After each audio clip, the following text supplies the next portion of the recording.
Jaya Radha Madhava Kunja Vihari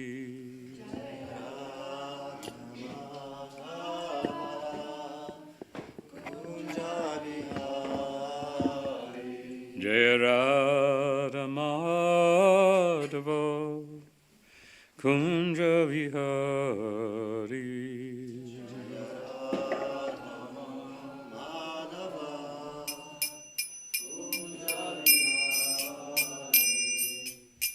Gopi Janabalabha Girivardhari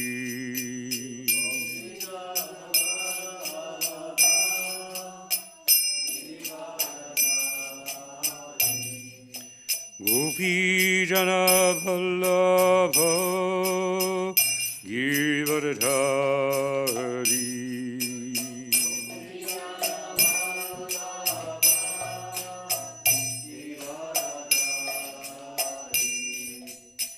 Yashodanandana Vrajajana Ranjana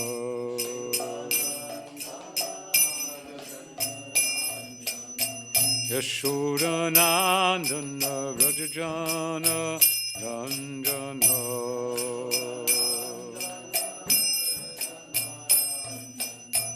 Yamuna Tira Vana Chari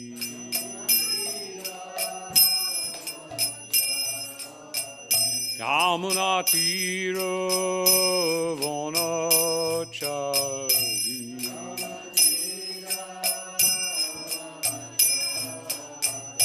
Jaya Radha Madhava Kunja Vihari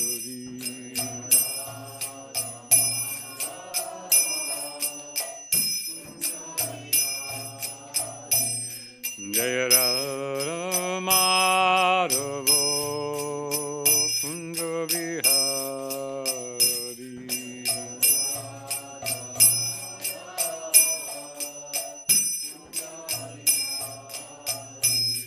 Gopi Janabalabha Girivardhari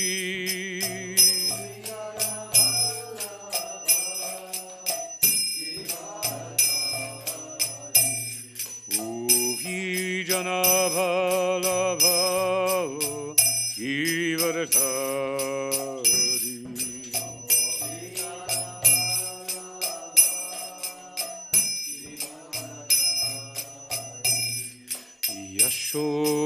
Yashodanandana Vrajajana Ranjana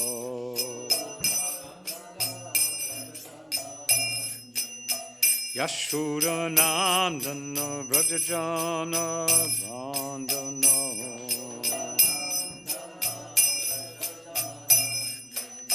Yamuna Tira Vanachari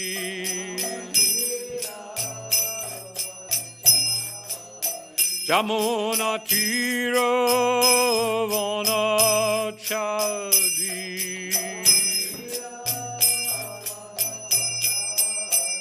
Jaya Radha Madhava Kunja Vihari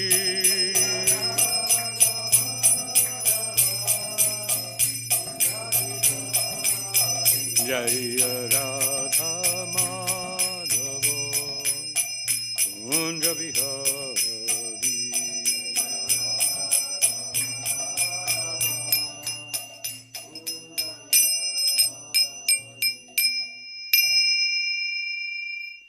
Jai Om Vishnupada Paramahansa Parivachakacharya Ashtatera Satashishimat Shridandi Goswami Shile Si Bhaktivedanta Swami Srila Prabhupada Ki Jai Jai Om Vishnupada Paramahansa Parivachakacharya Ashtatera Satashishimat Srila Bhakti Siddhanta Saraswati Thakur Srila Prabhupada Ki Jai Ananta Koti Vaishnava Vrind Ki Jai ISKCON Founder Acharya Srila Prabhupada Ki Jai Namacharya Srila Haridas Thakur Ki Jai Prem Se Kaho Shri Krishna Chaitanya Prabhu Nityananda Shri Advaita Gadadhar Shivasadi Gaura Bhakta Vrinda Ki Jai.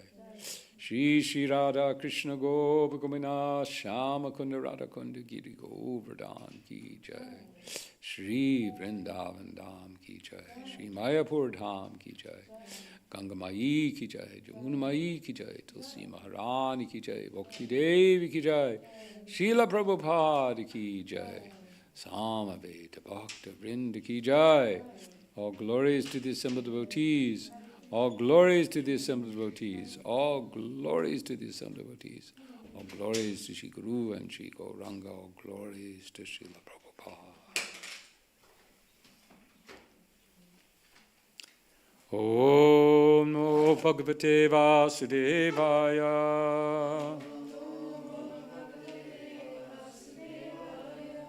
Om Namo Bhagavate Vasudevaya. Om Namo Bhagavate Vasudevaya.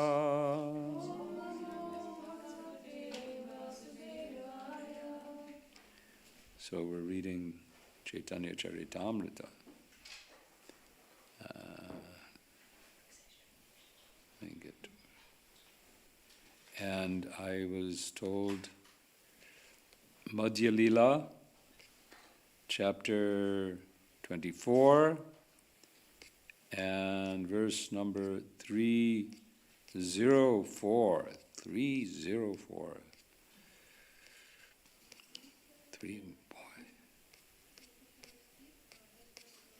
Let me get to it. Do you have how do you do this? Is it on a board, or we just chant out? What's the system? What's the system? The Swiss system. It's not written today.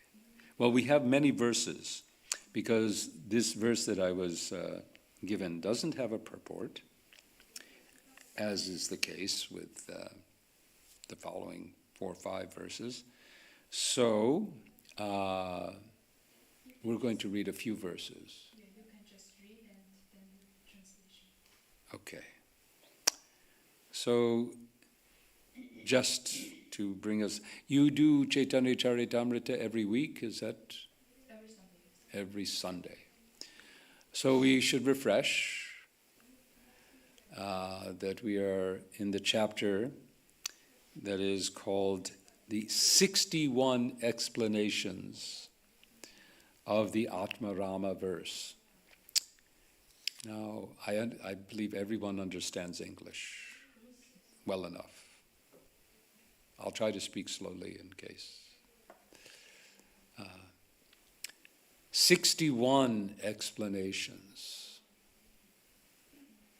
This chapter, when I was reading this morning just to brush up, I was taken by Mahaprabhu's apparent, what I perceived there, and this is my perception, I didn't read this, but that it seemed like Mahaprabhu was kind of back in his Nimai mode. As Nimai Pandit, he could delve into the Sanskrit meanings from every different angle. We know that this was just like when Krishna enjoyed his youth, his favorite pastime was, what did he like to do? He liked to herd the cows. He liked to play with his friends. He had games and sports. He liked to go out into the forest. Nimai, he liked to argue. He liked to use logic to he would establish his point. He would then ask for a refutation. He would then defeat the refutation. and then he would take his defeat of the refutation and defeat that, and he would go back and forth, and he would just play, you could say, grammatical gymnastics. And no one, it is said that when Mahaprabhu, of course he was known that as Nimai, when Nimai would walk the roads, some of the students would go to the other side. Oh, Nimai is going to engage us. Nimai studied in the toll of Gangadas Pandit in a place called Vidyanagar. And Vidyanagar is the ancestral home of Sarvabhauma Bhattacharya. Now, Sarvabhauma Bhattacharya, he left Nadia before Mahaprabhu came. But when he had come to Nadia within, some, I don't know exactly the dates, but he had studied in the famous, was it Nalanda or Takshila? I'm not sure. It was one of these famous major universities of the time. I mean, this is, India, this is the 15th century. Europe is undergoing a renaissance, and India is flourishing with academic pursuit. But the realm of pursuit in the academia of India at the time was focused on very, dry logic and grammar and philosophy and so on. And Sarvabhauma, the systems of logic is called Nyaya. Nyaya is the Sanskrit term for the practice of argument and logic and debate and how to reach a conclusion. There's the Paksha and the Purva Paksha and so on. And Sarvabhauma, he you could say invented, or he brought forth Navanyaya, a new form of logic, which started to become very popular. And he left, does anyone know, was it Nalanda? Or he left wherever he was. So he came to Nadia and he established this school of Navanyaya. But I heard, and I haven't yet found the reference, but it was a reliable source, so I think it's true, that Sarvabhauma internally had some sense that Mahaprabhu would be coming. Or somehow that sense came to him that it's better not to stick around in Nadia. And he left for Puri. And he went there and he became the Rajguru for Raja Prataparudra. And we've heard from the beginning of this chapter, Sanatan is reflecting that he heard that Mahaprabhu, when you met Sarvabhauma, then you established 18 explanations of this Atmarama verse. And Mahaprabhu's response is very wonderful. He says, Sarvabhauma is one madman and I'm another madman, and something comes out, what can I say? There's a famous saying, now I don't really remember it so clearly. Perhaps some of you can recall the actual Bengali. That when the devotees come from Navadvip to visit Mahaprabhu after, I think it's 6 years. They've been coming for Rath Yatra. And there is, maybe it's longer than that. It must be longer because this is very close to Mahaprabhu's departure. So, a message comes from Advaita. At one point, Chaitanya Mahaprabhu tells Nityananda, don't come anymore. Preach in West Bengal. And 1 year, a message comes. It says, from one madman to another madman. There's no market for rice. The market for rice is exhausted. Something like that. Does anybody remember that? No. Anyway, Amayeka Batul, something like that. Yeah, you're a student. Anyway, the purport was that it is time. It is time to wind up. But that's much later. Now Sanatan, he's asked Mahaprabhu, I want to hear this. And Mahaprabhu's response is, well, by your association, something may come.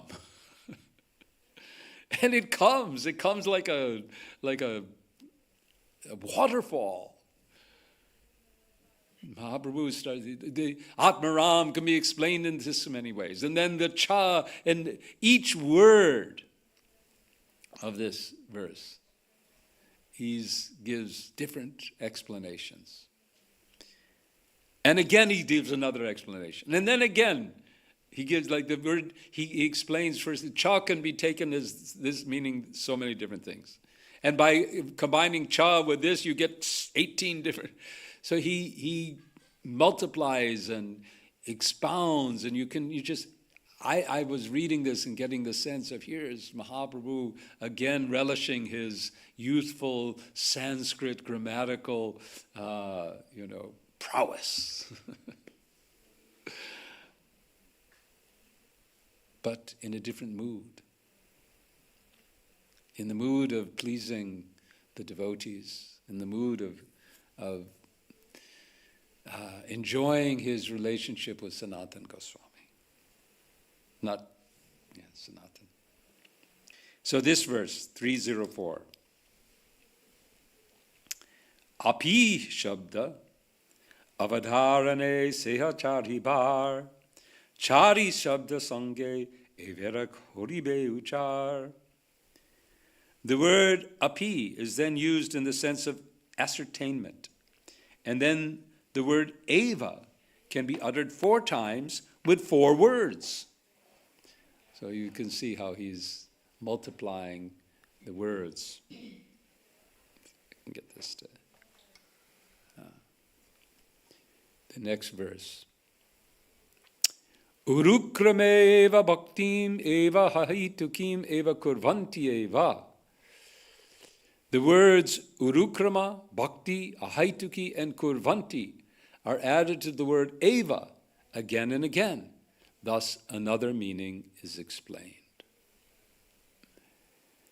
Eta kahilon shloker shashti shankyakarta areka arta shuna pramane samartha. Now I have given 60 different meanings of the verse, and yet there is another meaning, which is also very strongly evident. Atma shabde kohe ketragya jiva lakhan brahmadi kita paryanta tara shakti te ganan. The word Atma also refers to the living entity who knows about his body. That is another symptom. From Lord Brahma down to the insignificant ant, everyone is counted as the marginal potency of the Lord. text 308. Vishnu Shakti Para Prokta Chitragyakya Tata Para Avidya Karma Sangyanya Tritiya Shakti Rishyate. Translation. The potency of Lord Vishnu is summarized in three categories, namely the spiritual potency, the living entities, and ignorance. The spiritual potency is full of knowledge. The living entities, although belonging to the spiritual potency, are subject to bewilderment. And the third energy, which is full of ignorance, is always visible in fruitive activities. And then there's a short little purport. This is a quotation from the Vishnu Purana. For an explanation, see Adi Lila 7119. So let us see Adi Lila 7119. The same verse is quoted, and Srila Prabhupada gives a very, very lengthy purport to this verse. Again, he establishes, this is a quotation from the Vishnu Purana. He gives the reference here, it's 6.7.61. And Prabhupada writes, in the previous verse, quoted from the Bhagavad Gita, it has been established that the living entities are to be categorized among the Lord's potencies. The Lord is potent, and there are varieties of potencies. Parasya Shaktir Vivadaiva Shruyate. Now, in this quotation from the Vishnu Purana, this is further confirmed. There are varieties of potencies, and they have been divided into three categories, namely spiritual, marginal, and external. The spiritual potency is manifested in the spiritual world. Krishna's form, qualities, activities, and entourage are all spiritual. This is confirmed in the Bhagavad Gita 4:6.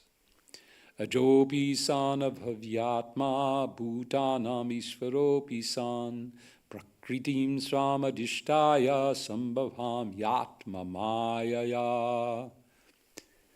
Although I am unborn and my transcendental body never deteriorates, and although I am the Lord of all living entities, by my spiritual potency, I still appear in every millennium in my original transcendental form.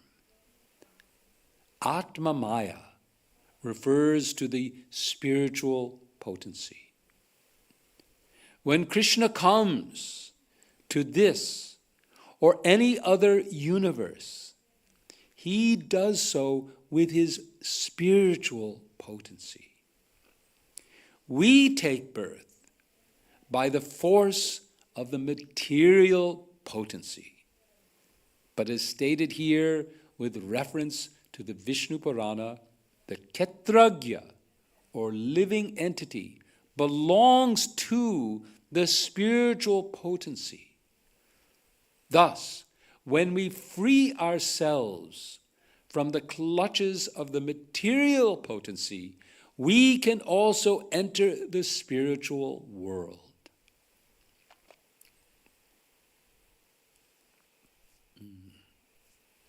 It's a very long purport, where Srila Prabhupada elaborates on the quality of avidya. He says the material potency is the energy of darkness or complete ignorance of spiritual activities.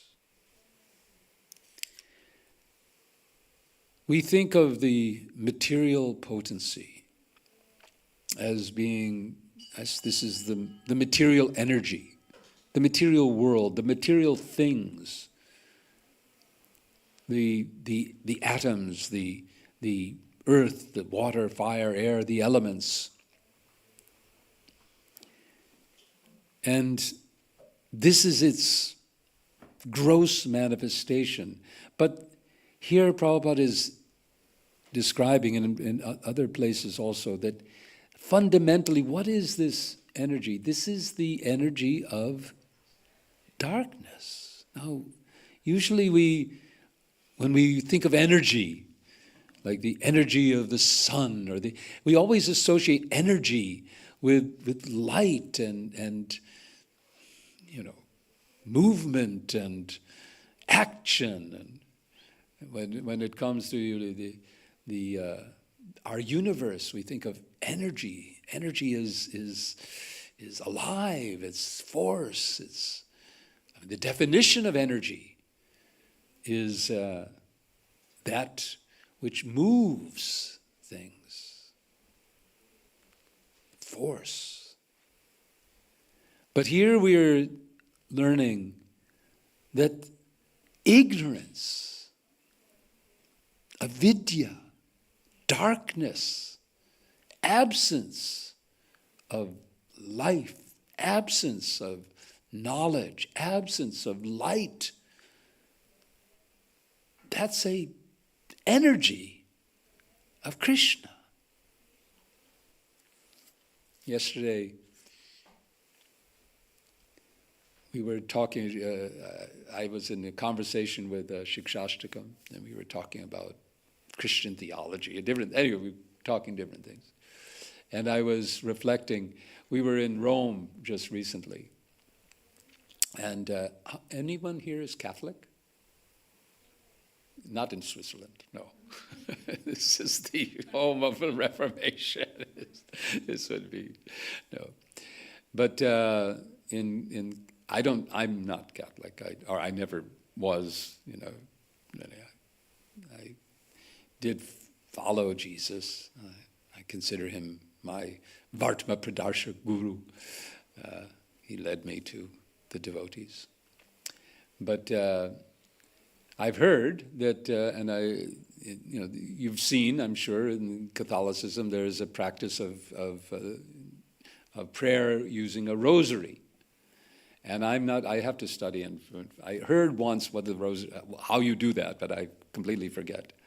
But we were there and at one church and looking at things, and there was something looking, attractive, looked like a little necklace. And I said, well, what is this? Because there was next to different rosaries. And so the person there said, well, that's one mystery. And then I was remembering that in the recitation of prayers in the rosary, there's like 5 or so mysteries.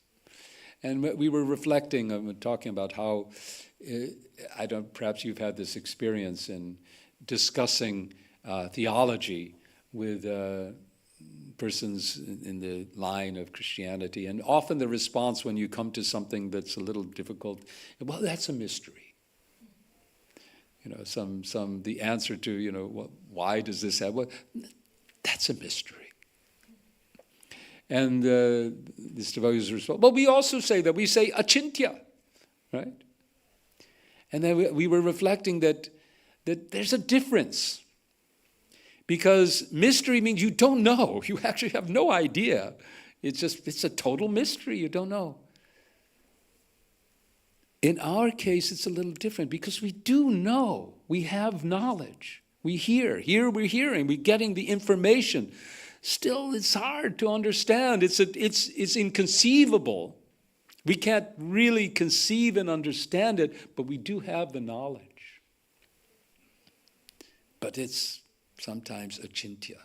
So this is an example to to appreciate, to understand how the source, it's logical. I mean, the source of everything must not just be the source of light, but also the source of darkness.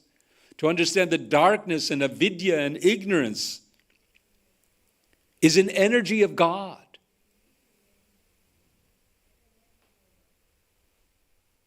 How does that equate? We think, well, God must be all good, all perfect, all everything. How can ignorance come out of the supreme knowledge? God is full of knowledge. He is Satchitananda. And yet he has an energy which is avidya, ignorance, darkness. That's something little achintya. And yet, it answers the question. How are we, who are by nature spiritual, because this is described here, that we, the jivas, we're also spiritual potency.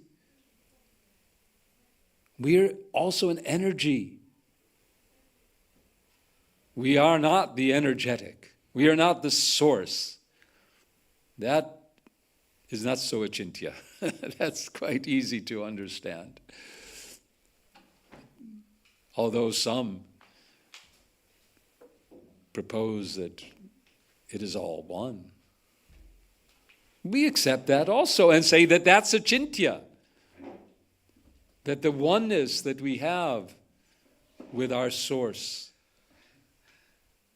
is also, and the simultaneous difference, that is something hard to put together. How does one thing be?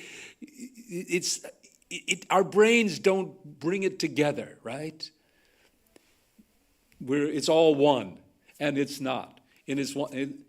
It doesn't. The mind starts to get.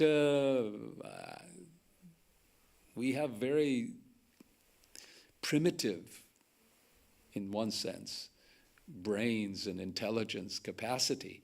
We can't put these concepts together. So for us, it's inconceivable. We can't conceive of it. We can't, I can conceive of breakfast today. I don't know what it is, but I can conceive that there will be some breakfast. That's not too difficult, But to conceive of simultaneous, it's one, it's different, it's one, it's different. We can't conceive of that. And what to speak of eternity. And here again, what to speak of the all-good, the all-powerful, the all-loving, supreme personality of Godhead, with unlimited energies, has an energy of darkness. An energy of darkness, an energy of ignorance.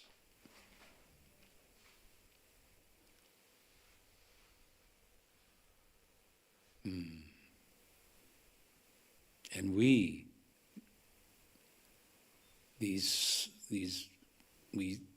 tiny sparks, infinitesimal.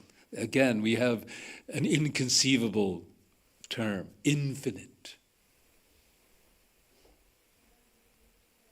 Infinite. No end. We don't know anything. We have no experience of anything that doesn't have an end. Everything has a beginning and an end. But then from the end becomes another beginning, and from that beginning comes another end, and that end becomes another beginning, and that cycle goes on and on and on, eternally, without beginning, anadi. But Our experience is always beginning, end, beginning, end, beginning, end. We can't conceive of this. But here we are, infinitesimal, so tiny. Little sparks of that energy. Krishna manifests his spiritual potency, his pure spiritual potency, his pure spiritual, his Hladini Shakti, his Chit Shakti, his Samvid Shakti.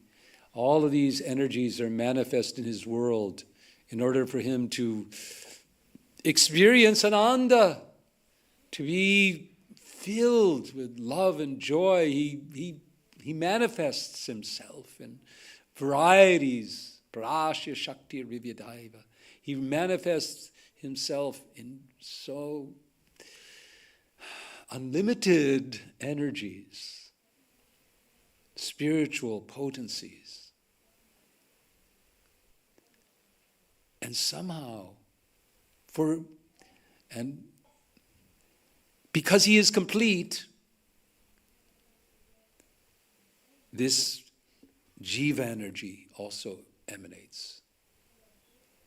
And along with that jiva energy, this external energy, this avidya, and the jiva is in between. The jiva is in between. Capable of full spiritual existence, but prone, also capable of falling into the control, the covering of the external energy. We are now in the holy month of Damodar. And today we're supposed to speak something about Damodar this evening. I was asked. I was thinking, what are the lessons of Damodar Leela? One of the lessons which is often spoke about, and I'm sure most of you heard about the two fingers, right? What are the meaning of those two fingers of separation when Yashoda tries to bind Krishna? She's always comes up 2 fingers short. And our acharyas have explained that this represents that in our efforts to progress, in our efforts to get out of ignorance, because we don't want to be in ignorance. There's a wonderful purport in the first canto. Srila Prabhupada speaks about how all of us, we seek the free light, we seek freedom. We're all looking for freedom, the free light, the light of spirit. We're looking for this. We don't want to be in ignorance because we're not meant to be in ignorance. It's not, we're by nature light. We want to be in the light. And of course, the nature of ignorance, the nature of avidya is such that the jivas in ignorance don't even know they're in ignorance. They think, oh, this is it. And we go on. In the purport later on, Prabhupada talks about Chanakya Pandits, or maybe it wasn't Chanakya Pandit. I think it was someone who was some Chaivana Muni, yes, Chaivana Muni, who is known for the philosophy of hedonism. And he's famous quoting, get ghee, whatever you do in this life, just get ghee and enjoy. So, we go on, and the Prabhupada speaks a lot about this in this purport, how we don't know we're in ignorance, so we're going. I'm sure all of you who go out on Sankirtan, and you're chanting and Harinam, and you're looking out at the people walking by, and you're thinking, it's just a cloud of ignorance. And they don't know it. They don't know it. They think this is it. This is everything. Wake up. Jeev jago, jeev jago, jeev jago. Koto nidra jao maya pisha chila kole. How long will you stay in the grips of this ignorance? So we want to get out of ignorance. We make some efforts. I'm sure many of you may have found yourself, looking here, thinking, trying to understand, trying to figure things out, what's going on. We become inquisitive. The first step in self-realization. We start to be inquisitive. But the lesson of Damodar Leela is that we need the mercy of the devotees. We need Krishna's mercy. It's only when Krishna agrees that he is bound by Mother Yashoda. So similarly, it's only when Krishna sends his devotee that we hear the message that can lift us out of an ignorance.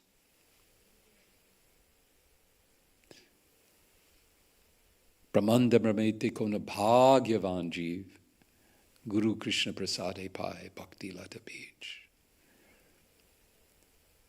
This is a mystery. How does it come? The word used in that verse is bhagyavan, fortunate. That some fortune is there. We often hear that, Prabhupada speaking that there's no chance. And yet, in this connection, he several times saying, by chance. By chance, one comes in contact with a devotee. Because it's the devotees who go out. And they're moving along by their own free will. And they meet people who happen to be there. Of course, one can argue that no, those people that we meet, they have had some pious sukriti in their past, and that's what brings them. But again, this cycle of where does it begin is inconceivable. Once I've thought that if I ever, I'm too involved in management and different things that I don't get time to do things that I think about doing. And I've thought about, writing, really researching this topic of chance, that is it,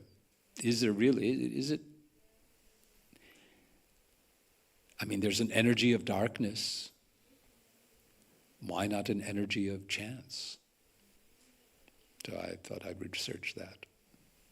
To me, it makes sense that there would be that Krishna would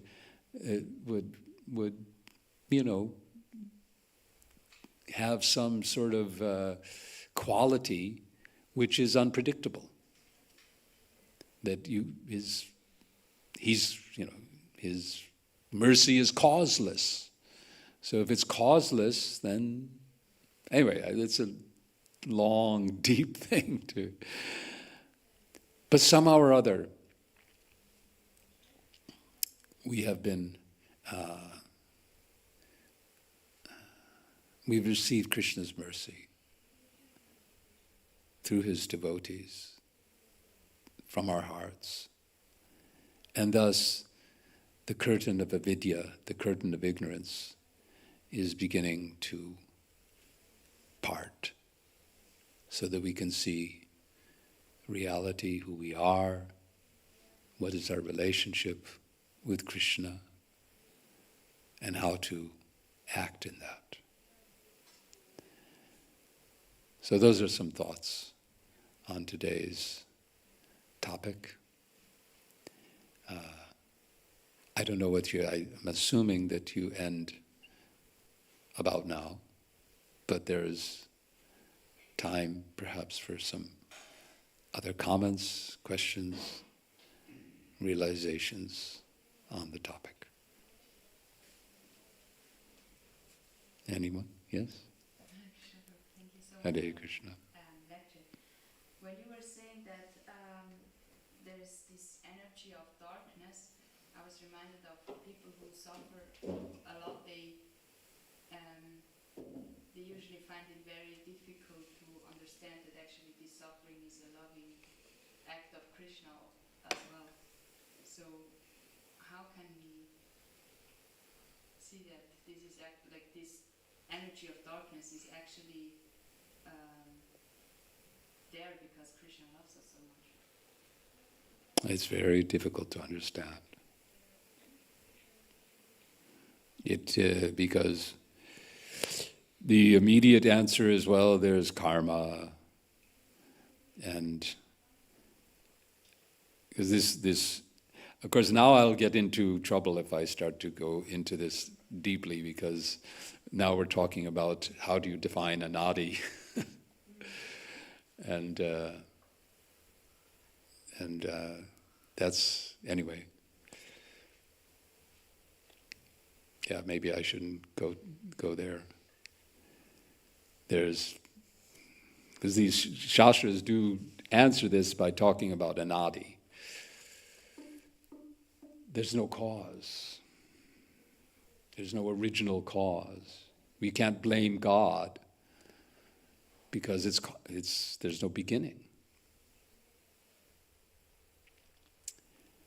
But that's another realm. That doesn't satisfy one who is the person you're describing, who is, how do I deal with this? How do I understand that the suffering in my life, the suffering in others' lives, is for good?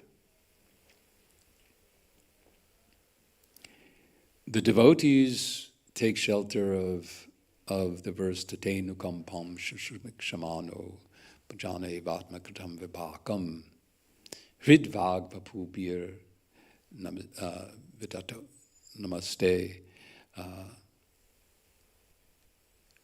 vijeta yo mukte pade sadaya bhak. They take shelter of this verse of Srimad Bhagavatam, in which Lord Brahma describes, he says that the devotee, when experiencing suffering, thinks this is Krishna helping me to become purified. He's reduced it. I deserved much more. This is the first immediate reaction of the devotee. Oh, this happened. I should have died, or I cut my hand, or I had a disease, but I should have, lost my leg. Or the devotee thinks that my karmic, this is my karma, but Krishna has been so kind, he's reduced it, he's minimized it. But just to purify me, of all my residual conditioning, he is teaching me through this suffering. So the devotee's response is like this. And what does he do? Ridvagvapubhir. He continues with his heart, with his words, with his body to simply serve Krishna. So he responds in that way. And the acharyas describe that that's actually what's going on. That Krishna, that is not actually karma for a devotee when there's some reversal or suffering. But it's Krishna purifying the devotee. So that's how a devotee can see these things. Now, someone who's not a devotee, it's more difficult. It's more difficult. But it can be an impetus. It can be an impetus to consider. I don't know why. I don't know. Why am I suffering like this? What did I do? Am I such a bad person? I can't understand this. And especially when it happens to someone, to a loved one, to a child, particularly. When a child undergoes disease and suffering, what have they done? So that question can be an impetus, to go in one of two ways. One can go in the direction, well, this world is therefore, because of all this suffering in the world, and you can't explain it, and it happens, bad things happen to good people, and so on. Good things happen to bad people, then there is God. Forget it. This is just a mean, nasty old world, and it's just going on by chance, and there's no meaning or purpose to anything. The nihilist response. You can go in that direction, and many do. Many do when they're faced with the suffering of this world. They conclude that how can God exist? How can there be any God in control? If the response, there's a term for this. It's called theodicy, which is the issue, the problem of evil and God. Because the response, well, either God is not all loving, and he is doesn't mind that people suffer, even innocent people suffer, or he can't do anything about it. He's not all powerful. Yeah. He's either not all loving or he's not all powerful. And if he's not all loving and he's not all powerful, then why even have him? Let's forget him. If it's all on me anyways, let me just... And that was what was this... We didn't read the whole purport, but that was basically Prabhupada was talking about that. The materialist thinks it's just me anyhow. Let me just enjoy. Eat, drink, be merry. Tomorrow you'll die. So we can go in that direction. Or we can go in the direction of inquiry. Well, there must be God. There must be God. I mean, how if there's no God, if there's no intelligence, no meaning, because without God there's no meaning. Without a supreme creator, a source for this energy, this world, us, then there's no meaning to it. So the other direction is yes. Then why? Then the question comes, why? Why should this be there? And then we can seek and begin to look for answers. And when we begin to look for the answer to this why question, Krishna is in our hearts. And he said, oh, finally. Finally you're asking why. You've been suffering in this world for eternity.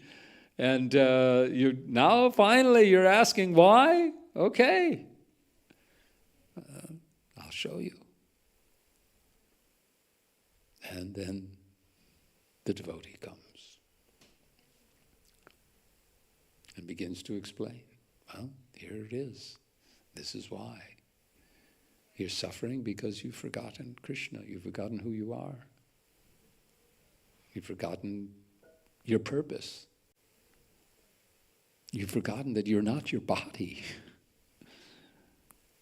You think you're this body. You think this is you. Where is the suffering? The suffering's all here in this body and this mind, but that's not you. That's not who you are. Yes, of course, you have to deal with it. You have to experience it. But you can transcend it. There is within you an unlimited reservoir of happiness and peace and love. You can find that. I met in Rome. We were cared for by a wonderful devotee, Mathura Mohan Prabhu. He described his coming to Krishna consciousness. And how it happened for him is that he had real suffering. Something happened to his back, I think, that he was completely immobilized. He had to just stay in bed, and it was really serious. But somehow or other, what did he do in bed, lying there, suffering? He read Bhagavad Gita. And he started chanting Hare Krishna. And now he looks back and said, that was the best thing that ever happened to me. So we can suggest to those who are having difficulty, like you described, that there's something here for you. There's something that's pushing you to deal with something that's in your way. Something that's in your way of fully realizing, fully coming to your true nature. Does that answer your question? Okay. So, it's 8:35. Is it time to? Thank you very much. And you had a, okay, yes, please, sorry. Hare Krishna.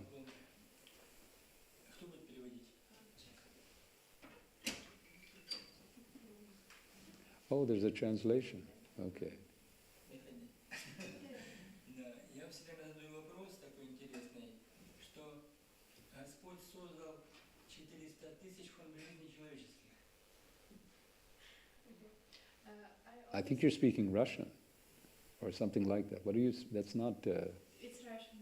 Yeah, that's what I thought. Okay. I always ask a question, interesting question for me, about that exists 400,000 of species, of life species.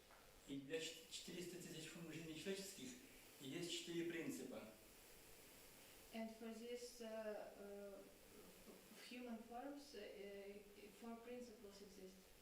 И когда душа попадает с 8 миллионов из животных в форму человеческую, And then soul comes through the cycle and then come to this human form.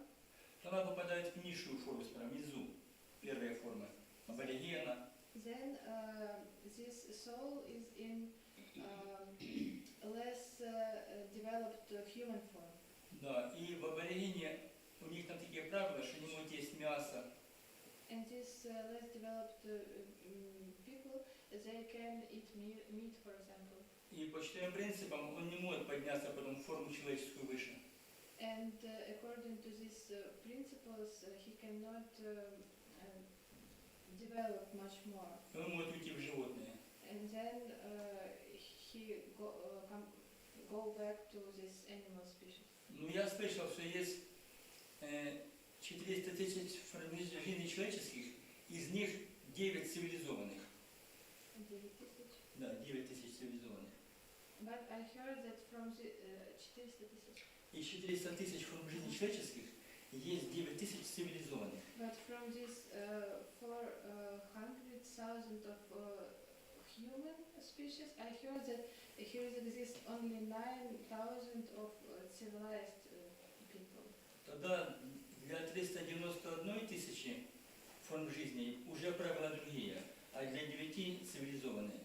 Then for 391,000, they have another rules.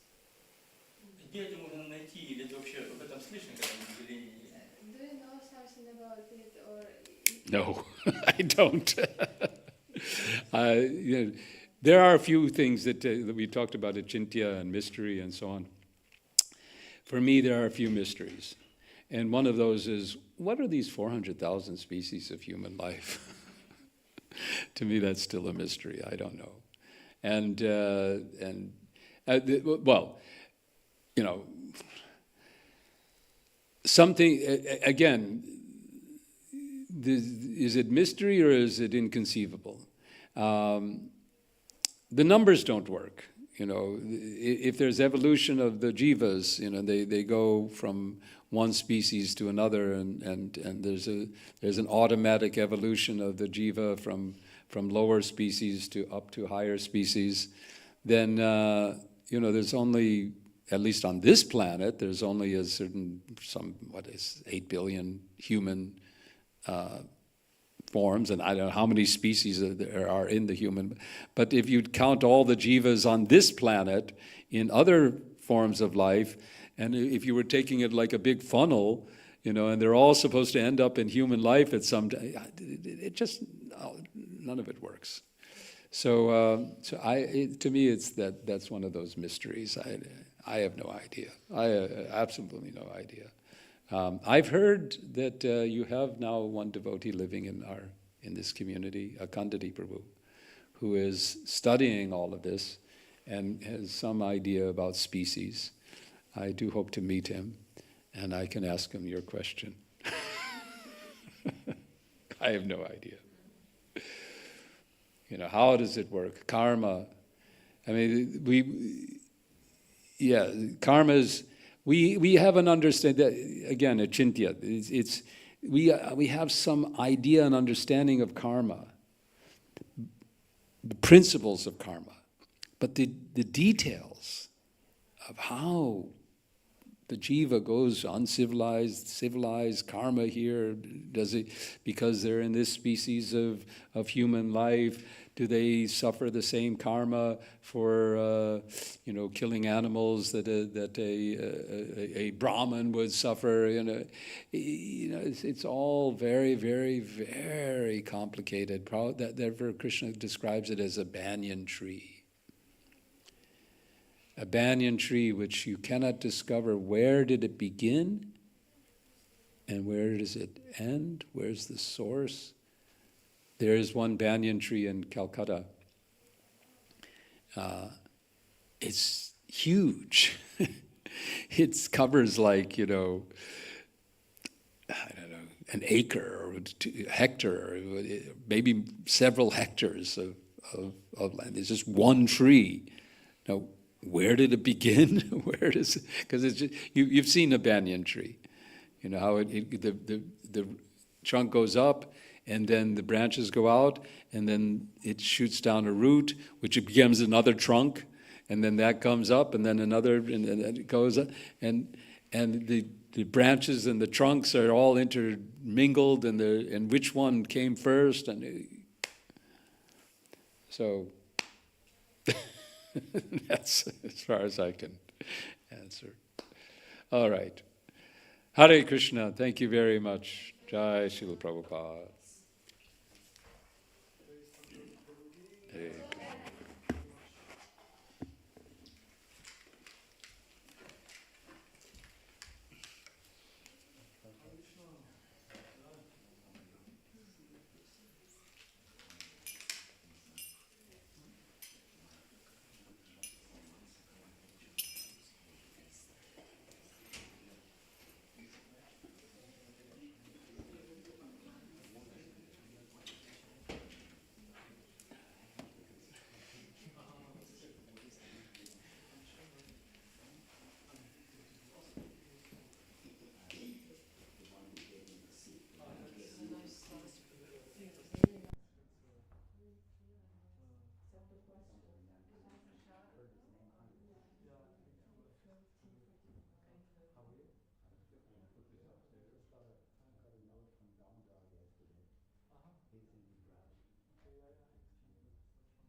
Explain it in this way that actually it is not strong, but you are positioned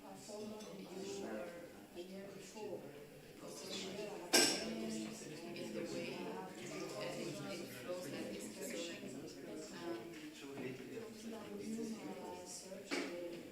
He gave very nice example.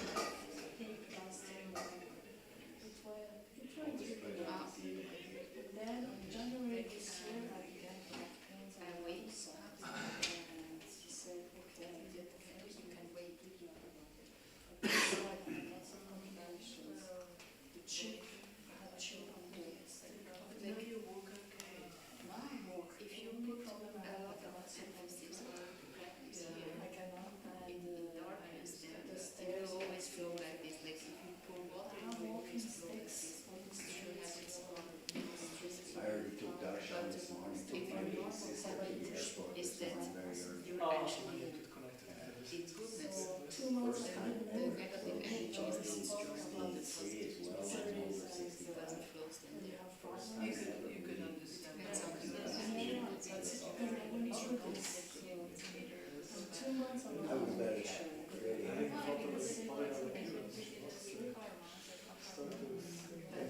But I chanted every day. I chanted how to want to. Yeah, of course, if you have the like the good energy in a material sense on one side and the bad in the other, then You brush your teeth also every day? it is like that you want to shower.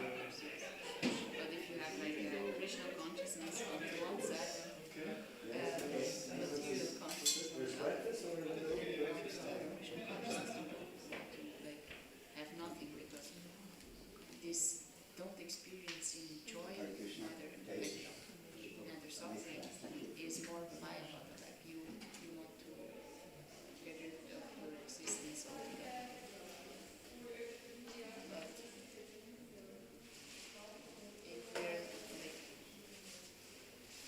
if we're already naturally practice Krishna consciousness, then it's not difficult anymore to restrain from material things because it flows then towards Krishna. Because now here on this side where the material things are in here, then of course it's difficult because you always have to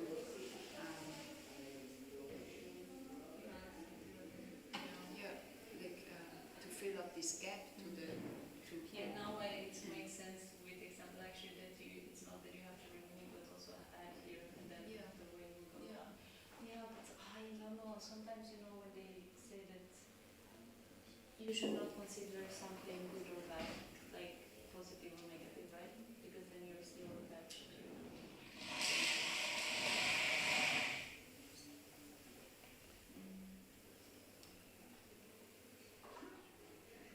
There are different things, like you cannot, I think you cannot say everything is the same, right? Like if it comes to our suffering, for example, then we cannot say if it's good or bad because we don't see the big picture.